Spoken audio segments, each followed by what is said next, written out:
Comment avez-vous su qu'elle était nazie? Comment avez-vous su qu'elle était nazie? Elle parle en dormant.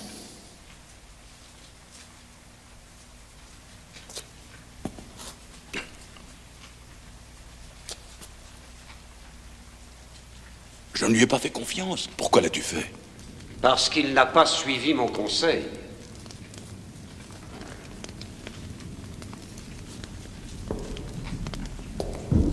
Donovan. Ne vous avais-je pas dit de ne faire confiance à personne, professeur Jones? Je vous ai mal jugé, Walter. Je savais que vous auriez vendu votre mère pour un vase étrusque. Mais je ne savais pas que vous rendriez votre pays et votre âme à la lie de l'humanité. But now we come to a period that I call the battle for identity. As my grandma told me. Yeah, superstitious devices. As my grandma told me. What? Urban mythological rules of Pablo Mice. Yeah. Salut les kids et bienvenue dans En attendant Godard, saison 17, épisode 14. Cette semaine émission crapulerie, mensonge et embrasser le mal. Enfilez vos bas noirs les gars, ajustez bien vos accroches-bas, vos porte-jartelles et vos corsets. Allez venez, ça va se corser, maquillez vos lèvres les gars avec des rouges délicats, faites-vous des bouches sanglantes ou noires ou bleues si ça vous tente, on va dézinguer le nazi rock. Enfin bref, il est 19h et comme disait Peter, c'est l'heure. Eh oui, vous êtes bien dans En attendant Godard, l'émission de cinéma qui est mieux que les autres. Et donc, vous l'aurez peut-être compris via cette citation d'une chanson de Serge Gainsbourg sur l'album Rock Around the Bunker. Donc, nous allons parler ce soir de Nazi à l'occasion de la sortie dans les salles françaises il y a 2 semaines du documentaire Leni Riefenstahl, La lumière et les ombres de Andrés Weil. Et ensuite, nous parlerons d'un coffret sorti il y a plusieurs semaines déjà chez Spectrum Film consacré au metteur en scène indien Ram Gopal Varma qui contient 4 films. Sarka, Satya, Compagnie et Shiva. Et pour parler de ce géoprogramme autour de cette table, il y a bien évidemment la fine fleur de la critique du Grand Ouest à ma gauche, toujours à ma gauche, il y a carrément Floré. Bonsoir Thibaut. Salut Thomas, salut à toutes et à tous. Mais il y a également le docteur Erwan. Bonsoir docteur. Bonsoir. À la mise en son de cette émission, nous avons Margot. Bonsoir Margot. Donc voilà, ce sont les forces en présence. Et avant de passer à la section critique de cette émission, quelques nouvelles neuves de tête de ligne. Un seau de merde, docteur. Il m'a jeté un seau de merde en pleine figure. Alors les agenda local pour commencer. Alors mon cher Thibaut, les résultats du Stade Rennais Football Club de ce week-end, quelle honte. C'est catastrophique. J'ai entendu parler d'un truc qui s'appelle le derby de la mort. Exactement. Qu'est-ce que c'est-il? C'est le match contre Nantes. Et parce que Nantes comme Rennes sont pas en grosse forme. Pas en grosse forme. Ouais. Voilà. En forme. Contre Nantes, c'est toujours le derby de la mort ou c'était juste ce coup-ci? C'est ce coup-ci. D'accord. Puis en général, excusez mon ignorance. Puis en général, c'est parce que c'est quand même l'ennemi héréditaire. Oui, bien sûr. Bien sûr. Et puis, faute d'anglais. D'habitude, au moins depuis la période contemporaine, on a l'habitude de les poutrer. Voilà. D'accord. Et là, c'est vraiment la Bérésina. Je ne m'engagerai pas sur ce terrain, j'ai des amis à Nantes. Donc, écoute, on reparlera tout à l'heure d'amitié et d'acquaintance. Et d'acquaintance suspecte. Avec des gens louches, hein, mais bon. Donc, ne la retenez pas trop. Non, je reste discret. Je fais profil bas. Sinon, donc, cinéma, nous vous rappelons que le film du dimanche soir, le dernier de l'année, donc de cette année 2024, sera le 15 décembre prochain à l'Arvor à 20h. Donc, ça sera donc Furiosa Mad Max Saga de George Miller, le meilleur film de l'année, l'un des meilleurs films de l'année, si ce n'est le meilleur film de l'année en tout cas. Que si vous avez eu l'outrecuidance et l'audace de ne pas aller le voir en salle, vous pourrez le rattraper. Ou de ne le voir qu'une fois. Ou de le voir qu'une fois, par exemple. C'est arrivé à certains qui pauvres fous qui n'ont vu qu'une fois, n'importe quoi. Donc voilà, sinon à l'Arvor, la même semaine, la semaine d'après, ça sera le 17, c'est un mardi soir à 20h15, ce sera Shanghai Blues de Choi Ark qui ressort et qui va ressortir aussi tout bientôt en Blu-ray chez Spectrum Film. Donc venez revoir ce merveilleux et fabuleux film de Choi Ark. Et sinon, puisque donc c'est Noël, le 22 décembre à l'Arvor, c'est le dimanche je crois, donc l'Arvor propose une sélection de films de Noël pour les petits et pour les grands, et c'est où ça va vieillir au fur et à mesure de la journée. Il y aura notamment La vie est belle de Capra, le 100 of Beavers, Die Hard et 2 autres films que j'ai oubliés. Mais voilà, en tout cas, une Ça belle aurait fait un très bon film du dimanche soir, Die Hard. Die Hard, il est passé un film du dimanche soir, Ah mais ouais. il y a 4 ou 5 ans. Ah je ouais, crois. j'ai dans- loupé ça, moi. Dans tiens. l'ancien Arvor, rue d'Entrain. D'accord. Évidemment, c'était un des premiers sur notre liste dès qu'il était disponible. On l'avait Bah, ouais. Et oui, mais on sait jamais, peut-être qu'un jour on le repassera. Enfin, de toute façon, en l'occurrence, il repasse le 22 décembre. D'accord. Et sinon, dans les sorties nationales, puisque nous ne serons pas en direct dans les studios pour les 3 prochaines semaines, nous revenons le 7 janvier, mais nous ne vous laisserons pas, puisque nous avons déjà des émissions dans la boîte, notamment les 2 prochaines. Une émission que j'ai eu le plaisir d'enregistrer le mois dernier autour de l'exploitation cinématographique avec un triumvirat de spécialistes. Nous vous laisserons la surprise. Et attention, pas du cinéma d'exploitation. Hein. Non. Voilà, de l'exploitation cinématographique. Exactement. Donc, C'est-à-dire comment est-ce qu'on fait la programmation et comment est-ce qu'on gère les brousoufs de ces petits Exactement. boutiquiers du cinéma Exactement. qui ne pensent finalement qu'à faire de l'argent. C'est bien Ville. connu. Surtout Antonin. Exactement. Surtout l'Arvor. Surtout Antonin l'Arvor Arvor. qui sont particulièrement cupides. Cupide et vénal. Et cupides et véno. Et Véno, hein, oui. Cupides et véno. Donc, sortie nationale pour les 3 prochaines semaines. J'ai fait un petit pot-pourri. Demain, donc, le retour du Seigneur des Anneaux avec un film d'animation, Le Seigneur des Anneaux, la guerre des Rohirrim, version un peu manga. Apparemment. Voilà. Sinon, il y a une comédie avec Christian Clavier, Jamais son nom psy, et Baptiste Le Caplin. Ça, c'est. Miam, miam, miam, miam, miam. Tu t'en fourlèches les babines. Pour bien montrer que Christian Clavier est psychiatre, il s'est fait une fausse barbe nanarde. Sinon, il y a une comédie de Noémie Merlan, Les femmes au balcon. Oui. Voilà. Il y a un biopic de Saint-Exupéry avec Louis Garrel et Vincent Cassel, Oh là qui s'appelle là. donc Saint-Ex. Oh, ouais. Voilà. Il y a la ressortie du film des Daft Punk, leur film d'animation Interstellar 5555, qui était pour leur album en 2000. Discovery. Discovery 2002, 2003. Il y a longtemps. Il y a 20 ans, allez. Sinon, Il y a probablement 20 ans. Oui. J'imagine si c'est une ressortie. Oui, probablement. Sinon, donc le 18 décembre, il y a Mufasa, un préquel du Roi Lion en live action, mais entièrement fait en effets spéciaux. Si vous voulez, par Barry Jenkins. Si vous aimez les salles remplies d'enfants. Par Barry Jenkins. Oui, le réalisateur de Moonlight. Oui. Voilà, donc après son Oscar, hop, il fait ça. Mais bon, ce n'est pas le seul autre réalisateur un peu indé qui fait n'importe quoi, puisque J.C. Chandor revient avec Kraven le chasseur. Non, c'est lui qui réalise ça, oui, quoi. c'est lui qui réalise ça. Oh là là. Le film a été tourné, je crois, il y a 2 ans, ou un truc comme ça. Oh là en là. catimini. C'est J.C. Chandor qui tourne ça, mais quelle honte. Oui. Mais ça nous permet de voir Fat Russell tenter un nouvel accent, puisque cette fois il fait l'accent russe. Oh. Après l'accent à moitié italien italien dans l'Exorcisme du Vatican, là il fait ouais. l'accent russe, et l'année prochaine il fera l'accent allemand parce qu'il joue Hermann Göring dans un film sur le procès de Nuremberg. 2001, Discovery. Ah, 2001 déjà, sapristi, ça ne nous rajeunit pas. Non. Sinon, Guillaume Niclou a l'air de sortir le film le moins intéressant de sa carrière, Sarah Bernard, La Divine, avec Sandrine Kiberlin qui donc joue Sarah Bernard. Il s'essaye un peu de faire son film à la Xavier Giannoli avec Les Illusions perdues, Les années folles et compagnie. Sinon, il y a une comédie française par l'équipe des SECPA qui m'avait étonnamment réjoui, donc qui s'appelle Sous écrou. Donc voilà, un film de prison à Marseille. Sinon, pour continuer dans la comédie française, après celle de Cadmerade il y a 2 semaines, les boules de Noël, là c'est Un Noël en famille avec Didier Bourdon. Oh là là. Dans un tout autre genre, il y a un nouveau film de Paul Schrader au Canada. Ça promet encore la rigolade. Mais Au Canada ou au Canada. Canada. Voilà. Voilà. Circonflexe. Quoi. Exactement. Voilà. D'accord, pas au Canada. Non, au Canada, pas du quoi. tout. D'accord. Sinon, il y a une comédie avec William Legbill et Vima Laponce, Le Beau Rôle, que nous irons voir parce qu'il y a Vima Laponce. Voilà. Sinon, l'un des derniers documentaires en date de Werner Herzog, dont on avait parlé ici il y a 1 an et demi ou 2 ans, Au cœur des volcans, sort au cinéma cool, après sa diffusion sur Arte il y a 2 ans. Donc, normalement, ça repassera à l'Arvor. Donc, on ira voir ça avec grand plaisir. Pour voir Werner parler des volcans et des gens qui meurent. Sinon, le 25 décembre, pour Noël, il bien sûr Nosferatu de Robert Eggers. Je me laisserai probablement avoir, même si je m'attends à sortir fâché encore. Nous sommes circonspects d'avance, mais nous verrons ça, nous aurons très belle affiche, par probablement. Contre. Très belle affiche pour le film. Curieux. Oui. Mais c'est qui joue le rôle principal un des fils de Skarsgård. C'est pas celui de The Northman? Non, c'est celui de ça, je crois.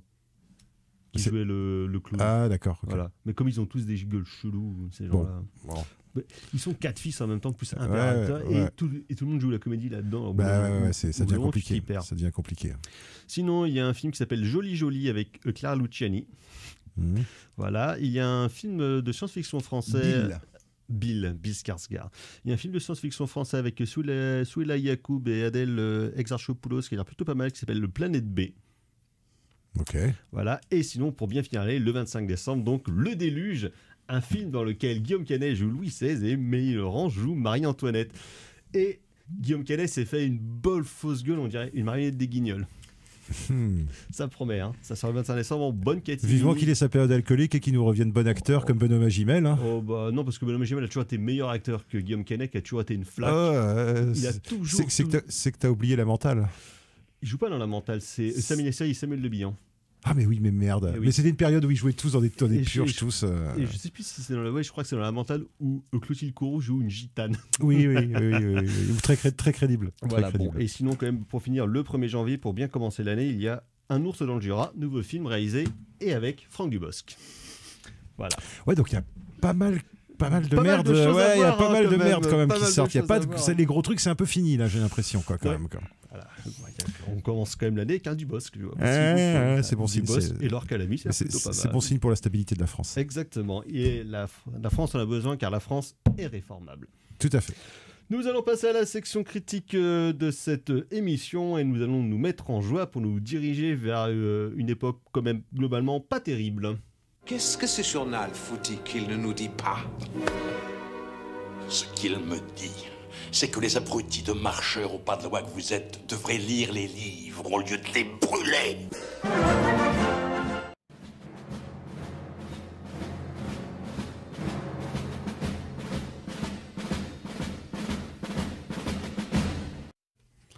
En attendant Godard sur Syllab, et donc c'était Königgrätzer March, chanson prussienne réorchestrée ici par John Williams pour la bande originale de Indiana Jones. C'est la dernière croisade, donc la scène dans laquelle Indy et son père vont à Berlin pour récupérer donc le carnet de Henry Jones Senior pendant que les nazis s'amusent à brûler plein de livres comme c'était la tradition chez eux. Et donc de nazis, il en est question dans Leni Riefenstahl, La lumière et les ombres, documentaire de Andres Weil, sorti dans les salles françaises il y a 2 semaines, et donc comme son titre l'indique habilement, consacré à Leni Riefenstahl. Ça faisait assez longtemps moi, que je voulais parler de Leni Riefenstahl, mais c'est dur de trouver un prétexte pour parler de cette cinéaste ô combien fascinante, mais ô combien compliquée. Légèrement problématique, comme on dit aujourd'hui. À aborder. Et donc vous allez revenir. Andres Weil, c'est quelqu'un qui est connu en Allemagne comme un dramaturge, mais aussi un metteur en scène de films documentaires et de films de fiction, et qui s'intéresse assez largement à l'histoire allemande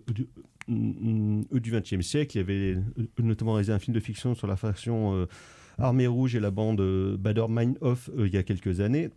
Et donc là, avec ce nouveau film-là, il s'intéresse au cas de Riefenstahl, qui donc est connue pour être la metteuse en scène du parti nazi et des films de propagande du Troisième Reich durant les années 30. Donc elle est née en 1902 et elle est morte en 2003 à l'âge de 101 ans, comme quoi la pourriture, ça conserve.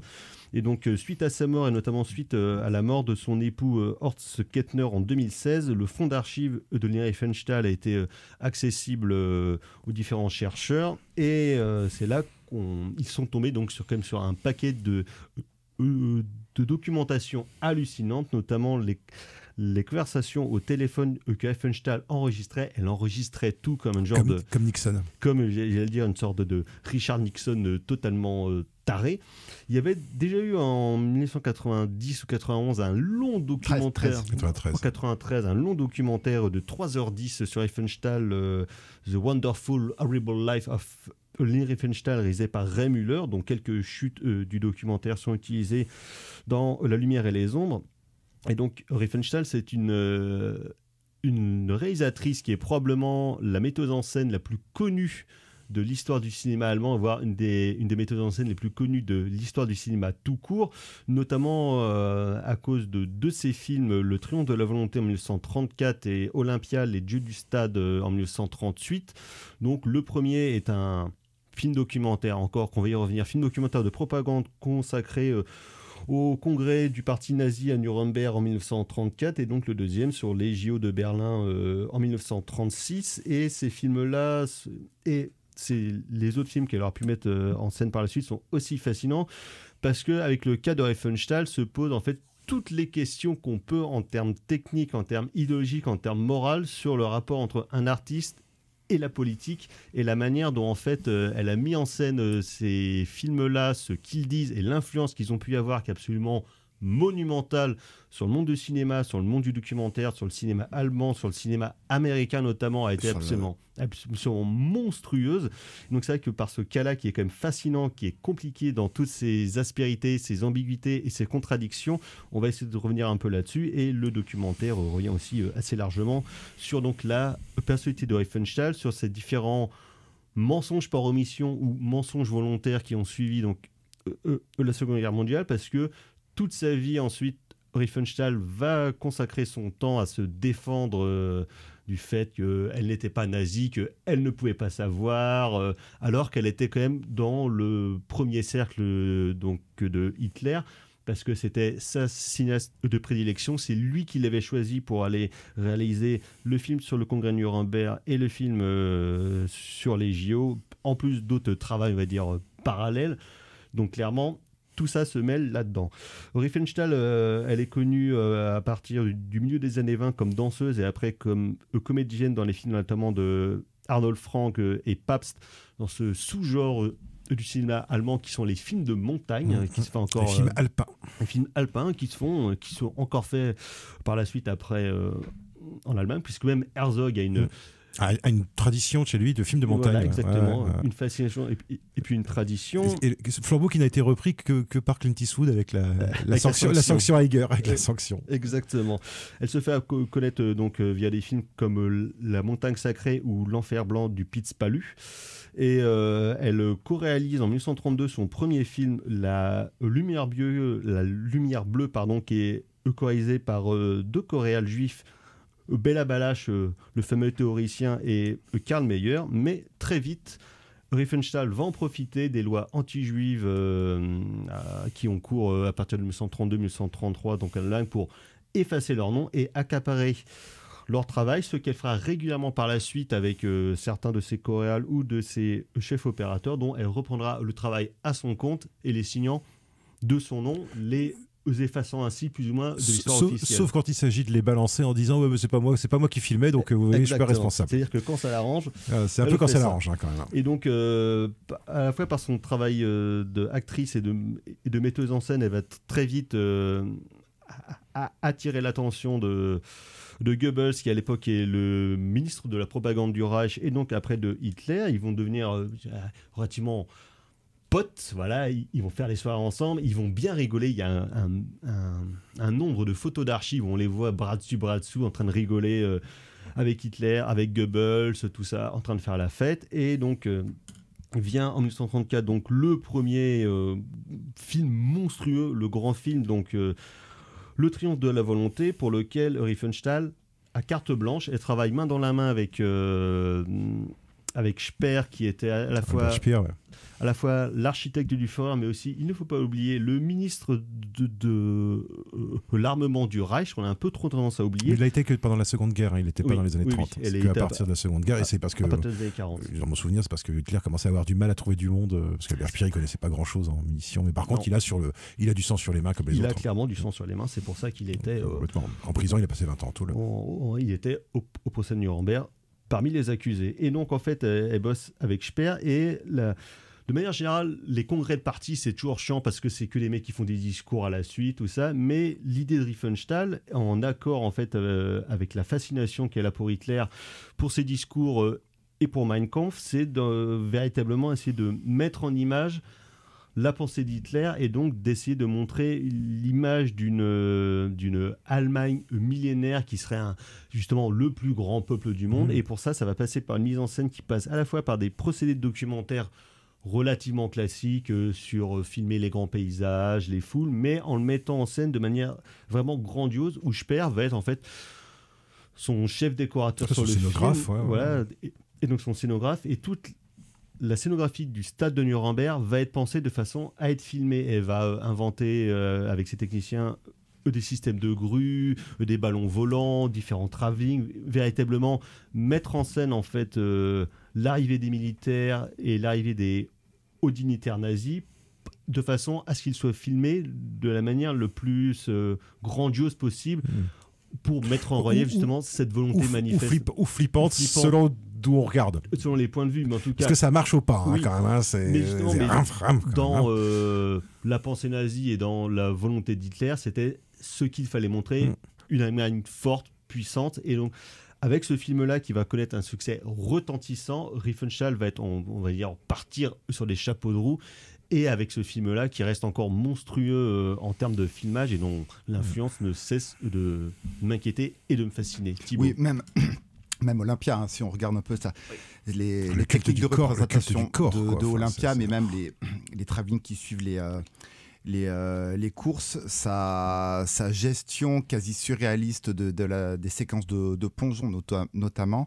mais surtout les séquences de course. C'est de mettre en scène, de mettre en art en fait la pensée fasciste. Mais en fait, si on regarde bien, les retranscriptions sportives, notamment pour les Jeux Olympiques ou d'athlétisme, en fait, reprennent les topics et les réflexions de Leni Riefenstahl. Donc en fait, c'est comme si elle avait inventé le filmage moderne du sport. Exactement. En fait, elle a peut-être inventé la télévision sportive à ce moment-là. Il y avait à la fois chez elle la fascination du corps, du beau de manière générale, mais de manière presque dans un mythe grec, quoi. Ouais. Avec une fascination probablement pas totalement. Enfin, moi j'ai eu l'impression pas totalement désintéressée sur le plan, on va dire, sexuel, quoi. Oui, on sent qu'il y a vraiment un appétit pour le corps masculin qui est très érotisé aussi, quoi. Le corps romain, le corps grec, elle en parle. Et il y a une forme d'érotisation et d'héroïsation qui est allemand.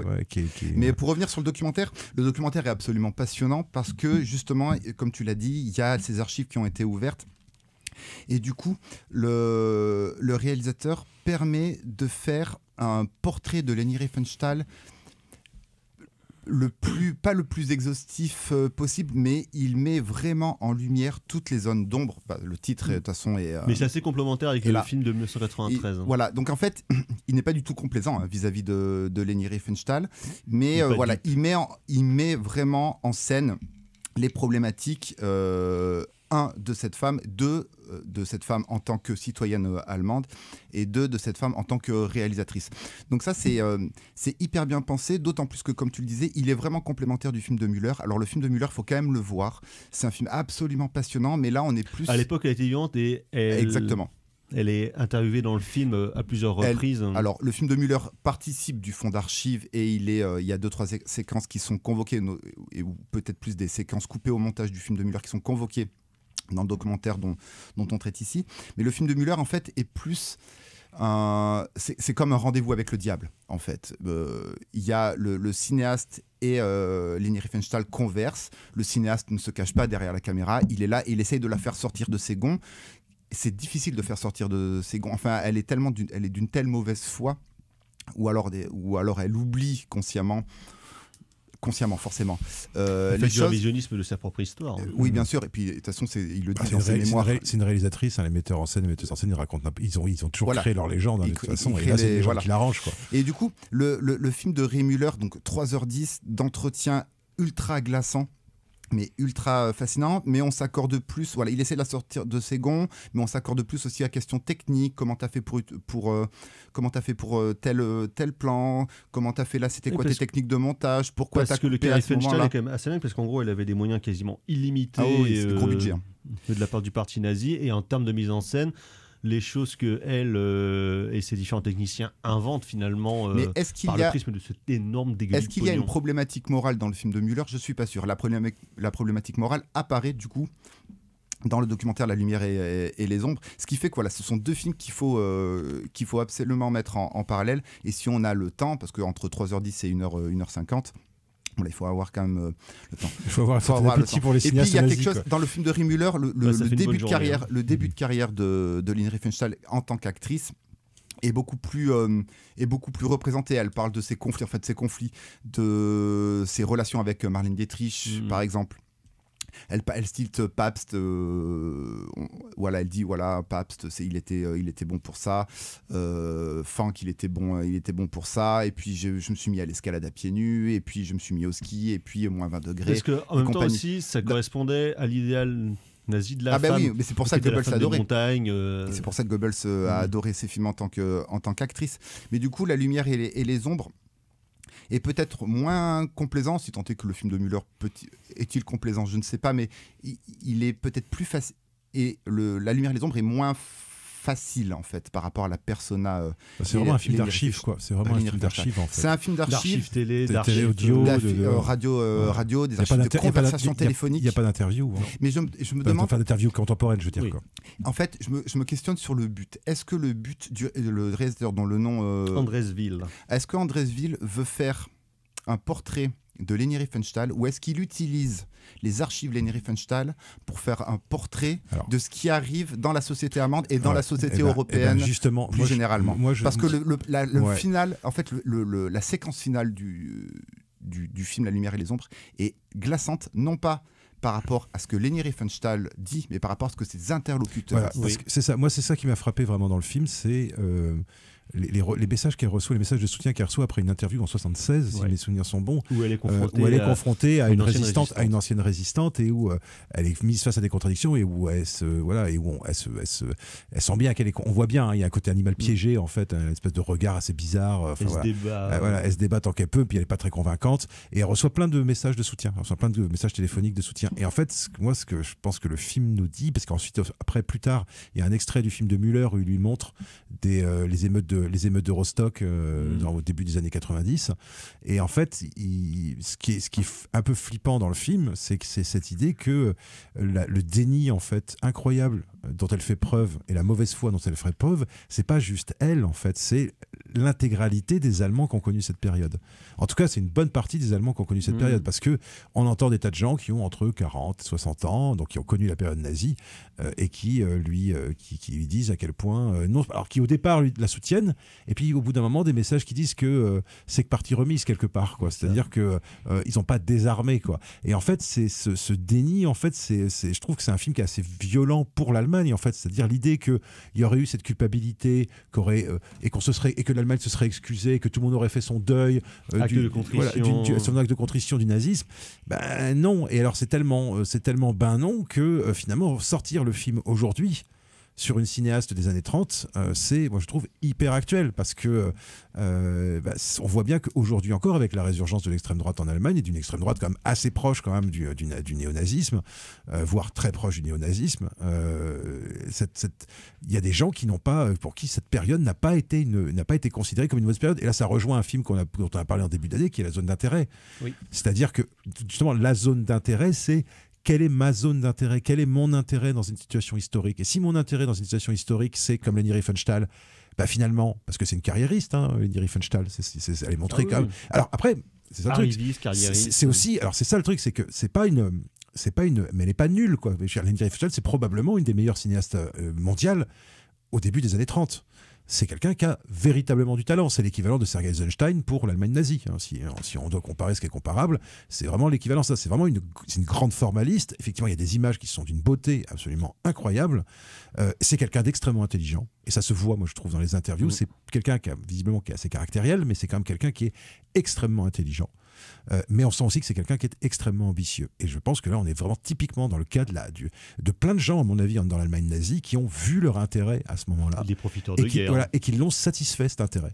Qui l'ont satisfait, et qui, une fois que la merde a heurté le ventilo, ont pas d'argument, parce que dire je me suis soumis au nazisme, ça voudrait dire aussi dire je l'ai fait par carriérisme, je l'ai fait par ambition, par intérêt, et sans doute aussi par un antisémitisme plus ou moins présent, même parce que vous voyez, le fait c'est quand même assez larvé chez elle, parce que ça revient pas mal. Surtout qu'elle arrête pas de dire j'ai des copains juifs, c'est toujours suspect, ça. Quand on a besoin de dire qu'on a des copains entre guillemets pas comme vous. Je suis pas raciste, j'aime bien le couscous. Voilà, exactement. Non mais voilà.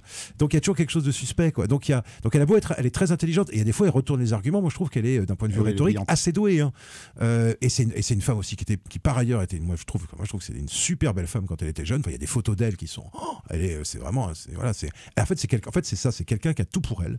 Elle a tout pour elle, quoi. Elle a tout pour elle. C'est une femme de tête. Elle est intelligente. Elle est belle. Elle est talentueuse. Et le problème, c'est qu'elle choisit le mauvais cheval, en fait. Elle choisit pas le mauvais cheval par erreur. Non, c'est elle choisit le mauvais cheval par conviction. Et c'est là où je trouve que c'est super intéressant, c'est qu'en fait, c'est un personnage c'est-à-dire, il aurait suffi de rien du tout pour qu'elle devienne, par exemple, une icône féministe, cette fille-là. Mais elle pourra jamais l'être. Parce que, voilà. Parce qu'il y a ce truc-là qui nie tout ce qu'elle est. Et en plus, c'est ça le truc, c'est qui en plus endosse une idéologie qui, au fond, est la négation de tout ce qu'elle aspire à être en tant que femme. Donc il y a une contradiction qui est complètement dingue entre, je trouve, un personnage quand même d'une femme des années 30 qui est pas bobonne hein, quand même, et en même temps un système nazi qui est quand même hyper viriliste, hyper masculiniste, les femmes à la maison, enfin c'est quand même c'est pas la libération de la femme, le nazisme. Hein. Dans l'industrie du cinéma qui lui permettait en fait d'être ailleurs et de faire absolument ce qu'elle voulait. Autant elle, sa grande défense était de dire qu'elle n'a jamais été membre du parti nazi, ce qui lui a permis d'éviter justement la prison et compagnie, mais tout en étant... Et puis surtout, elle est malhonnête parce que quand elle dit « Ouais, mais tout le monde pensait comme ça, tout le monde comme ça et comme ça », bah ouais, mais Marlène Dietrich, elle s'est barrée, quoi. Voilà. Et tous ceux qui n'étaient pas d'accord, et même Fritz Lang qui s'est barré, quoi. Alors que Fritz Lang n'était pas forcément un progressiste, quoi. Mais il n'était pas non plus un nazi. Donc il s'est barré. En fait, l'histoire de Fritz Lang, c'est qui est reçue par Goebbels, qui est une histoire plus ou moins légendaire, hein, mais qui est reçue par Goebbels, et qui se barre le soir même. Bon, je veux dire, même si elle est sans doute un peu mensongère et qu'il a sans doute réfléchi lui aussi en termes de carrière, parce que je serais pas surpris de ça. Je pense que le mec a quand même eu l'instinct de se dire non, ça pue cette merde. Je vais pas rester dans un truc, voilà. Et je pense qu'effectivement la fameuse phrase de Fritz Lang, fameuse phrase de Goebbels, quand il va le voir, qui lui dit, Fritz Lang lui dit, mais ma mère est juive, et Goebbels lui répond, c'est nous qui décidons qui est juif et qui ne l'est pas.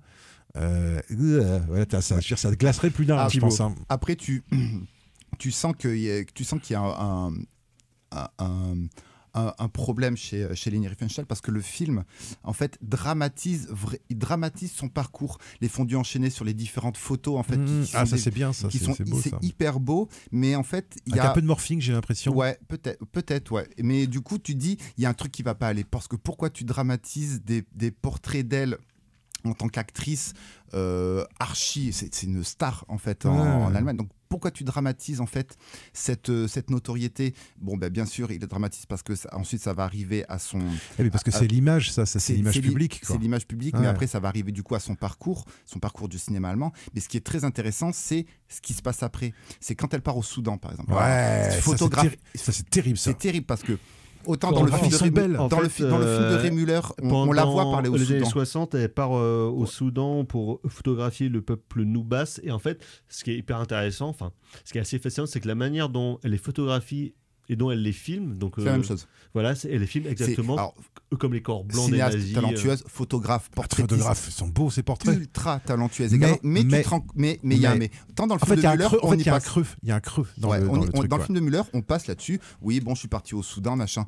Dans le film La Lumière et les Ombres, en fait, tu vois un peu le comportement qu'elle peut avoir. Alors, elle est ultra colonialiste. Elle est ultra exactement. Elle est dirigiste. Elle est colérique, elle est colonialiste. Elle leur balance du pain d'épices là. Allez les animaux, comme tu balancerais en fait des épis de maïs au cochon. C'est exactement la même chose. Donc ça, c'est plutôt intéressant. Et tu te dis, mais écoute Leni, tout ton discours que tu nous poses là, toutes tes fausses excuses, en fait, regarde ce que tu es. Mais la caméra, en plus, la caméra, c'est son mari qui filme. Ouais. La caméra, elle ment pas, c'est ton propre quelque mari part, qui filme. Et c'est là où le film est super intéressant.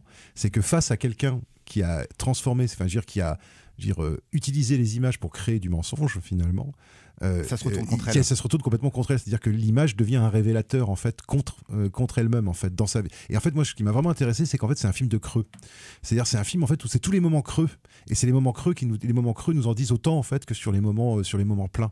Donc les moments pleins, c'est la carrière, c'est les interviews, c'est elle écrit ses mémoires où elle raconte d'ailleurs des trucs d'agression sexuelle qui sont très loin d'être marrants quand même, hein, je veux dire, et où on sent bien que c'est aussi une femme qui a vécu dans un monde d'hommes avec ce que ça peut comporter de... Qui a la manqué de se faire violer 2 fois par Goebbels. Voilà, de violences sexistes et voilà, donc il y a quand même quelque chose d'assez tragique aussi dans son elle n'a pas été que privilégiée, hein, elle a aussi pris des trucs, mais pour autant il y a les conversations téléphoniques et cette scène que moi j'ai trouvée en Afrique là où on n'entend pas ce qu'elle dit, et c'est juste des successions de plans où on la voit se comporter, et en fait il y a un truc dans le comportement qui est glaçant. Les moments où elle s'énerve avec Ray Müller et tout ça, c'est-à-dire que tu sens une violence en fait, tu sens que derrière cette petite dame bien sous tout rapport, bien apprêtée, voilà, il y a la même violence qu'il y a derrière les nazis en uniforme en fait. Jusqu'à la fin, parce cette même violence qu'elle a. Encore des entretiens qu'elle avait 99 comme ça, elle était toujours aussi hargneuse. Et oui, et c'est pour ça que le film, autant dans le film de Ray Müller,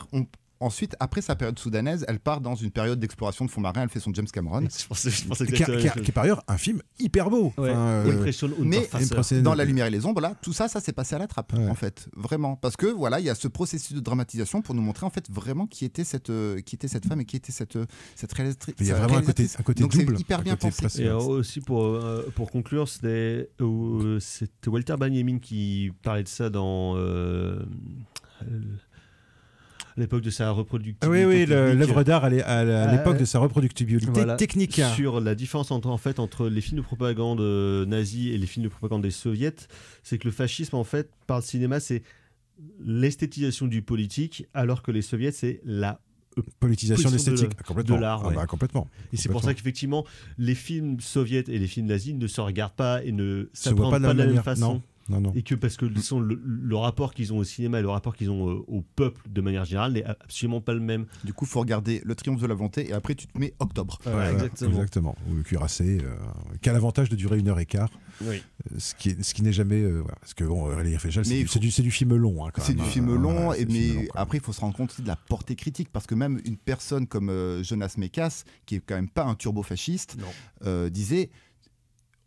Il parlait de. Mais Les Dieux du Stade, c'est impressionnant comme film. Il disait, mais Lili Riefenstahl, c'est un génie. Et en fait, tu peux y voir ce que tu veux. Donc c'est mais encore une fois, être talentueux, ça ne veut pas dire être quelqu'un de bien. Les gens qui croient qu'il y a un rapport entre l'humanité d'une personne et son talent, c'est des gens qui, à mon avis, se courent vers de graves déceptions. Parce que, évidemment que non. Et quelqu'un de médiocre peut être quelqu'un de bien. Enfin, je veux dire, sinon, ça serait trop facile. Et on n'aurait pas besoin des médiocres. Voilà. Donc voilà, on va s'arrêter là, malheureusement. C'est Leni Riefenstahl, La lumière et les ombres de Andrés Ville, actuellement au cinéma. On va passer à toute autre chose. On va quitter l'Allemagne nazie pour aller en Inde avec des mauvais Indiens. Sur syllabe, et donc c'était Gun Club avec Bad Indian. Bon, évidemment, Jeffrey Lee Pierce là-dedans parlait plutôt des Amérindiens, mais j'avais que ça sous la main. Et donc de mauvais Indiens, il en est question dans le coffret Ram Gopal Varma qui vient de sortir il y a 2 mois déjà chez Spectrum Film. Qui sort 4 films du metteur en scène indien, donc Shiva en 1990, Satya en 1998, Compagnie en 2002 et Sarka en 2005. Et le coffret est accompagné d'un gros livre, Des balles sur Bombay de Uday Bhatia, qui revient sur toute la production donc, de Satya et en profite pour faire une histoire d'une partie du cinéma indien pour voir en fait un petit peu l'état des lieux des cinémas indiens dans lequel est arrivé Ram Gopal Varma à la toute fin des années 80, parce que donc Shiva est son 2e film qui est un remake en hindi de son premier film qui porte le même nom, mais Ram Gopal Varma est un cinéaste qui commence sa carrière dans le cinéma Telugu avant de passer à l'hindi, et il fera des allers-retours entre les deux. Donc Telugu car il vient de la région de l'Andhra Pradesh qui est au sud-est de l'Inde. Et à l'époque, années 80, 90 et même jusque dans les années 2000, le cinéma hindi a l'emprise et la mainmise et le succès sur la majorité du cinéma en Inde, puisque donc on le rappelle, il n'y a pas qu'un cinéma indien, il y a des cinémas indiens selon les différentes régions. Depuis quelques années, le cinéma hindi a un peu tendance à perdre de son influence au profit justement des cinémas telugu et puis du cinéma tamoul, à la fois parce qu'ils font les meilleurs films et en termes de succès commerciaux et artistiques, c'est eux finalement qui mènent depuis une petite dizaine d'années maintenant. Mais en tout cas à l'époque, le cinéma hindi domine encore très largement la production et Ram Gopal Varma va arriver dans ce cinéma-là pour essayer de mettre, on va dire, un genre de coup de pied dans la fourmilière en parallèle de l'autre grand metteur en scène indien des années 90 qui est Mani Ratnam, qui est un metteur en scène immense, qui fera des très grandes fresques politiques, notamment sur le terrorisme. Il fera une trilogie dessus qui est absolument monstrueuse. Et Varma arrive là-dedans, lui, en œuvrant plutôt dans le film de gangster et puis dans le polar, sous une grosse influence en termes esthétiques du cinéma de Hong Kong de l'époque, notamment donc Choyark, le point de Choyark, et après il va en fait prendre chez plusieurs metteurs en scène hongkongais. Scorsese, pas mal. Scorsese aux USA, Coppola, mais il y a aussi, un petit peu de Giannito par la suite et les films de la Milky Way. Et c'est vrai qu'en fait il va mêler un polar noir assez réaliste, une dimension sociale extrêmement présente, et avec une mise en scène où il y aura qui sera beaucoup plus dur que beaucoup de films de l'époque, avec quelque chose de vraiment extrêmement violent pour essayer de faire un peu ressurgir c'est un peu rugueux. Voilà, rugueux, les problèmes donc du cinéma de la société indienne de la fin de siècle. Thibaut, découverte pour vous Oui, découverte, parce que moi je suis carrément nul en cinéma indien. J'en ai pendant longtemps en fait, ça a été une cinématographie qui ne m'intéressait pas ou très peu. Et je trouve que ce film... Vous dire aussi que pendant longtemps, les films indiens n'étaient pas vraiment disponibles chez nous, à part par des biais très très détournés. Sauf dans le quartier chinois à Paris. Voilà, mais c'est une grosse erreur de ma part. Hein. Erreur de jeunesse, on va dire ça. On peut pas tout voir. Mais on peut pas tout voir. Et du coup, moi, j'ai pu voir que Satya, et c'est vrai que j'ai été très très emballé par ce cinéma-là, parce que pour ma part, en tout cas, je considère ce film-là comme une excellente porte d'entrée, en fait, vers ce qui va être proposé un petit peu par la suite. Je sais que Thomas, t'as été friand un petit peu, c'est toi qui nous a conseillé un petit peu le cinéma indien. Il y a Cinescope là qui est vulgarisateur un petit peu sur internet, sur YouTube, vulgarisateur un petit peu de sur cinéma Discordia, indien. Le podcast de François Acco, ils en parlent très François régulièrement Acco également aussi, parce que en parle. François est un en parle beaucoup. Et je trouve que c'est une très très bonne porte d'entrée parce qu'en fait, il y a beaucoup de choses. Il y a vraiment... Satya, ça dure plus de 3 heures également. 2h46. 2h46. Et ça va dans tous les sens. Il y a une mise en scène viscérale vraiment qui tape. Il y a des excès de violence. Il y a des numéros chorégraphiés également qui ont fait le bonheur de Bollywood, ce qu'on peut appeler Bollywood. Je ne sais même pas si Bollywood c'est un terme. C'est office, oui, là c'est du Bollywood. Ouais. Notamment une scène de danse bourrée absolument merveilleuse. Et en effet, moi j'ai beaucoup pensé en fait à cette façon un petit peu d'aller dans les bas-fonds de Mumbai, d'aller un petit peu dans les arcanes du pouvoir. Moi, clairement, j'ai pensé à Choyark et du coup, c'est peut-être pour ça du coup que j'ai apprécié, parce que ça m'a raccroché à quelque chose que je connaissais. Je me dis tiens, en fait, on peut dévier un petit peu de ça et rentrer du coup dans de nouvelles cinématographies qui s'annoncent clairement excitantes, parce que a priori le film est ultra culte. J'en avais même moi jamais entendu parler en Inde, ouais, ça a été un plaisir. Alors c'est le bordel, hein, j'ai pas tout, en étant honnête, j'ai pas tout compris. C'est pas que c'est le problème, c'est un peu un des traits quand même des différents cinémas indiens, c'est que c'est extrêmement riche et ça va extrêmement vite. Au scénar, mais le truc c'est que ça va à 3000 à l'heure. Ça va, moi j'ai trouvé que ça allait, mais parce que j'avais vu Shiva avant, il y a quand même pas mal de points communs qui fait qu'on retrouve des thématiques notamment scénaristiques, ou des éléments scénaristiques qui reviennent entre les deux films et qui font que... Mais voilà, la porte d'entrée est vraiment... Quand on a vu le premier, on comprend. Le second est plus facile à comprendre. Voilà, j'ai tapé à la porte, j'ai ouvert la porte et là du coup je crois que je suis rentré. Docteur. Donc voilà, moi j'ai vu les deux premiers, j'ai pas vu encore les deux derniers, mais je compte bien les regarder. C'est assez rigolo de voir le gap en fait entre le premier et le deuxième. Pas tellement en termes de qualité. Il y a 8 ans. Il y a 8 ans entre les deux, parce qu'en fait on retrouve dès le premier en fait. Il va beaucoup tourner entre les deux aussi. Voilà, dès Shiva en fait on retrouve un truc qui vraiment est son truc, pour moi sa signature quasiment, en tout cas sur les deux films que j'ai vus, j'imagine que ça se poursuit dans la suite, c'est le goût pour le plan séquence au Steadicam. Suivre les personnages à l'intérieur des lieux, faire passer des passages extérieurs. Il y a des super plans. Hein. Moi, je trouve qu'il y a des moments il y a une course-poursuite dans Shiva, sur le campus, en plan séquence, qui est vachement bien. Et il le fera aussi après dans ses films d'horreur, parce qu'après le polar, il a fait beaucoup de films d'horreur. Notamment, je me rappelle la première fois que j'ai entendu parler de Varma, c'est dans un Mad Movies en 2002, en 2003, sur son film Boot, BH2OT, où il disait quelqu'un est mort de peur durant la projection. Enfin, tu sais, c'est toujours tout promo pour faire gonfler. Puis je te dis putain, mais jamais je vois ça. Moi, c'est pas possible, quoi. Et c'est vrai qu'il a fait plusieurs des films d'horreur qui sont assez cash. Ouais. Et c'est vrai qu'il y a ce côté, moi, j'irais presque plus Kirkwong que Choyark. Mais il y a par contre ce côté virtuose, c'est-à-dire que la virtuosité technique n'est pas uniquement dans les moments musicaux, et d'ailleurs on sent bien notamment dans le deuxième, dans Satya, que les moments musicaux c'est pas forcément ce qu'il attend le plus en fait sur ce projet-là. Dans le premier, c'est moins sensible. Dans Shiva, voilà. Obligé, et l'amourette avec voilà, c'est un peu le cahier des charges. Voilà, c'est un peu le cahier des charges. Il le remplit de manière tout à fait honnête, mais on sent qu'il est très content de revenir à ces petits mafieux avec des codes, mais moi que je trouve. Moi j'adore ça, c'est-à-dire que je retrouve le même plaisir, enfin je découvre finalement, parce que moi aussi je connais pas très bien le cinéma indien, ou les cinémas indiens, et je retrouve le même plaisir un peu déviant que je retrouve dans Hong Kong ou dans le cinéma italien des années 70, c'est-à-dire avoir des trucs hyper codés, où si tu regardes ça sérieusement, tu vas te dire mais les codes ils tiennent pas la route, quoi. Mais par contre, une fois que tu as accepté ces codes-là, ça marche tout seul. Par exemple, dans Shiva, Festival de moustaches. Hein. Les cinémas indiens, il y a du moustachu et passion moustache. Et alors, c'est là que je vous disais le gap visuel, quoi. C'est que le héros est génial. Il porte des blousons à épaulettes, tous plus chamarrés les uns que les autres. C'est génial. Enfin, moi, franchement, j'ai surkiffé ce personnage. Et il met des coups de boule. Enfin, il y a des scènes d'une violence.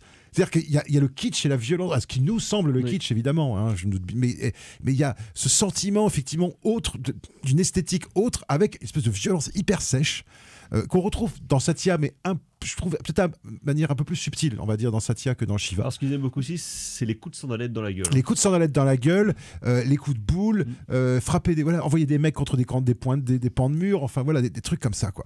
Parce qu'il y a un rapport à la violence qui est à la fois hyper brutale et presque concret. C'est Baston de rue, quoi, mais la en même violence, temps quoi. assez fantaisiste parce que les mecs volent, prennent des patates, ça vole à 10 mètres. Ouais. Alors, c'est avec un peu de sang et tout ça, quoi. Donc il y a ces codes-là.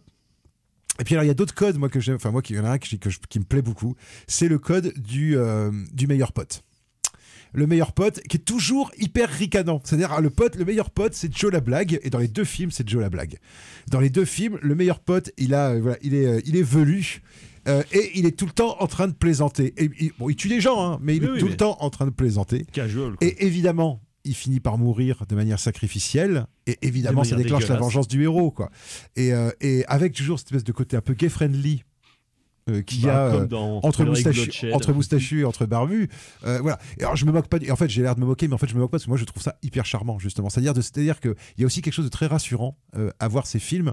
Moi j'aime bien être surpris par le cinéma, mais j'aime bien aussi, comme en musique d'ailleurs, savoir que de temps en temps tu as des trucs où tu peux te reposer sur les codes, tu sais exactement comment ça va se passer, tu peux t'y raccrocher. Exactement, et c'est pour ça que tu regardes. Et je trouve que moi ce qui m'a surpris, c'est pas tellement finalement les scénarios, où j'ai retrouvé finalement des trucs que j'ai vu dans d'autres films de Bollywood. Par contre, là où moi je trouve, c'est plus surprenant par exemple là-dessus déjà. Ouais, voilà. Mais là où je trouve que c'est vraiment intéressant, c'est que moi j'ai trouvé ça bien mis en scène. J'ai trouvé ça vachement bien mis en scène, et j'ai trouvé que notamment tous ces plans séquences, tous ces trucs en décor naturel, où il y a plein de moments où tu sens que il n'y a pas d'autorisation qui ont été demandées, que c'est les poursuites dans les petites rues des bidonvilles, et cette dimension sociale justement avec ce lien entre la politique et la criminalité qui est assez constant dans les deux films, avec l'idée que... Il est constant dans toute sa filmographie quasiment. Où le parrain c'est toujours un mec qui veut devenir ministre. Dans les deux, en tout cas, le parrain, c'est un mec qui veut devenir ministre. Dans Satya, il y a quand même un autre pouvoir. Dans Sarkar, c'est ça, c'est un homme politique et aussi un mafieux. Ouais, non, mais voilà. Il y a une espèce il y a une question d'interchangeabilité. Enfin, c'est interchangeable entre les deux. Interchangeabilité, je sais pas si ça se dit, mais c'est interchangeable entre les deux. Et dans Satya, il y a quand même une troisième donnée. Alors ça aussi, pareil, ça fait partie des codes, quoi. C'est les flics. Et alors globalement, qui sont tous des fascistes. Hein. Alors notamment, c'est surtout maintenant dans le cinéma tamoul. Ils aiment pas du tout les flics. Ça parle dans Satya, ça parle des violences policières. Là, moi j'ai trouvé que c'était vachement ambigu. C'est vachement ambigu parce que dans le premier comme dans le deuxième, il y a des personnages de policiers et ils ont un discours hyper réactionnaire sur il faut tirer le pays vers le haut, comment est-ce qu'on va faire pour se débarrasser de cette racaille, quoi. Et en même temps, les films montrent toujours la défaite de ces mecs-là.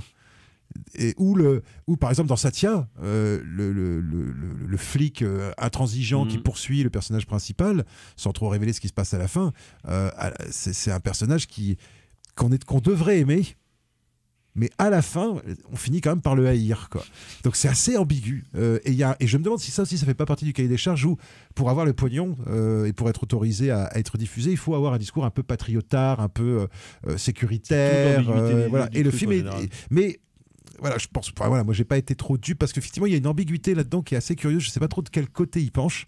Mais vous voyez, par exemple, la dédicace à la fin de Satya, c'est je suis aussi peiné pour Satya que pour les gens qu'il a pour les gens qu'il a fait souffrir. Voilà.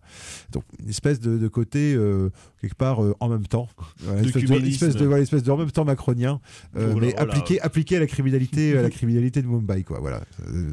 Mais non, voilà. Mais par contre, moi j'ai trouvé ça assez passionnant. Hein, moi quand même, les deux films, j'ai trouvé, puis ça passe plutôt bien. Hein. Tranquille. Alors, les amourettes, moi j'avoue que les amourettes où on s'embrasse pas, bon, c'est vrai qu'au bout d'un moment, alors c'est rigolo, hein, mais au bout d'un moment, c'est vrai que. Mais roulez-vous un patin, bon Dieu. Voilà, oui, j'ose pas te dire que je tue des gens, mais en même temps, dès que je suis avec toi, je suis trop smile, je suis trop love.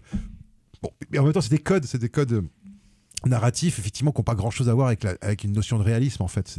Donc soit on les accepte et on profite du film, soit on les accepte pas, effectivement, et on risque de rester à l'extérieur. Mais c'est valable aussi pour le cinéma de Hong Kong, le cinéma italien. Voilà, tous ces cinémas-là sont un peu toujours pas victimes, mais victimes de cette contradiction-là, quoi. En fait, il faut accepter les codes qui sont pas les nôtres, et une fois qu'on a accepté ces codes, ça passe tout seul, en fait. Et c'est merveilleux. Et ça devient très bien. Donc, coffret Ram Gopal Varma, édité chez Spectrum Film, qui contient 4 longs métrages, donc du metteur en scène indien. On va s'arrêter là, on va passer au coup de cœur. Tout à coup, Jean-Michel Mimosé... C'est de la merde. C'est de la merde. Je voudrais que tout le monde s'imprègne. Merde. Tout le monde s'imprègne de cette... C'est vraiment la plus grande merde des merdes. Les coups de cœur carrément Floret. Alors on a beaucoup parlé de films monstres, donc mon coup de cœur, ça sera un film monstre, ça sera Jeanne Dillman, 23 quai du commerce, 1080 Bruxelles, de Chantal Akerman. Film en effet monstrueux, film d'une radicalité formelle hallucinante, tout autant hallucinante que le geste final de cette pauvre Jeanne. Merci docteur. Oui, alors moi, ça serait, oui, j'ai eu un blanc, désolé. L'émission n'est pas finie. Oui, j'étais. Alors donc, moi, ça sera de la musique, puisque j'ai été faire un petit tour au Transmusical cette année, qui était plutôt une bonne année, une année plutôt satisfaisante. En tout cas, moi, j'ai trouvé plutôt convaincante en termes de propositions musicales. Et donc, parmi ces propositions musicales, eh ben, écoutez, je vais retenir un groupe qui a eu un franc succès auprès du public, qui a très très bien marché, qui est le groupe Gallo Street.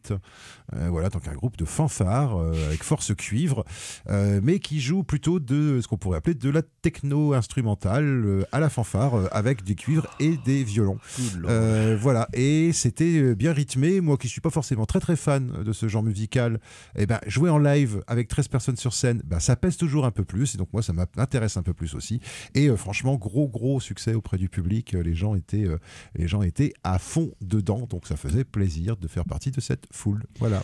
Merci docteur. Moi c'est un film d'animation stop motion australien sorti cette année, Memoir of a Snail, donc souvenir d'un escargot de Adam Elliott. Ah, ça a l'air pas mal. Très beau film, globalement assez badant, mais vraiment très très chouette. J'ai eu les poils et presque les larmes. Oh. Donc voilà. Et sinon, dans un tout autre genre, j'ai vu ce week-end enfin Tina Turner Fraser, groupe de grindcore au nom absolument merveilleux. Ah, quel calembour de toute beauté. Tina Turner Fraser. La semaine d'avant, j'ai vu Gamma GTI et maintenant il me reste à accrocher à mon palmarès, c'est Boris Vian. C'est pas aussi bien que mon idée de faire un groupe qui s'appellerait Gloriole Gaynor. Ah, on sait jamais, peut-être que et j'interdis à quiconque de le prendre, hein. Je dis tout de suite, si je vois un groupe qui s'appelle Gloriole Gaynor, je vous pète la gueule. Donc voilà, le grindcore reste toujours un des genres musicaux les plus cons qui soient, mais alors quel bonheur à écouter en live. Voilà, merci beaucoup messieurs, merci Margot, la mise en son de cette émission. On se retrouve la semaine prochaine donc pour parler d'exploitation au cinéma, et on se retrouvera en direct le 7 janvier pour le top parade de l'année 2024. D'ici là, portez-vous bien, prochaine émission, prochaine édition. Ciao, bonsoir. Salut. Salut.